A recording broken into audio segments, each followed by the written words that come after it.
Nielen v školách sa na konci roka dáva vysvedčenie, ale už tradične vysvedčenia odovzdáva aj Centrum voľného času Stonožka. Vo štvrtok 5. júna sa v Dome kultúry stretli rôzne záujmové útvary od tanečných a športových až po materské centrum.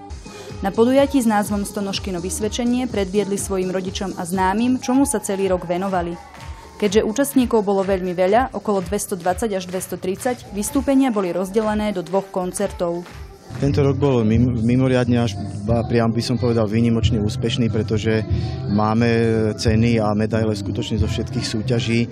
Máme majstrov Slovenska, či už v súboroch alebo v jednotlivcoch a taktiež aj športy, ktoré teda patria pod nás, sú mimoriadne úspešné na svojich podujatiach. Vedenie Stonožky už má aj isté plány, ako budú pokračovať nasledujúci školský rok. Myslím, že by sme predovšetkým stabilizovali to, čo máme, aby sme udržali ten počet, ktorý momentálne je skoro 1500 detí v záujmových útvaroch a jednoducho, aby sme išli tou plnou párou vpred, tak ako je tomu i doteraz.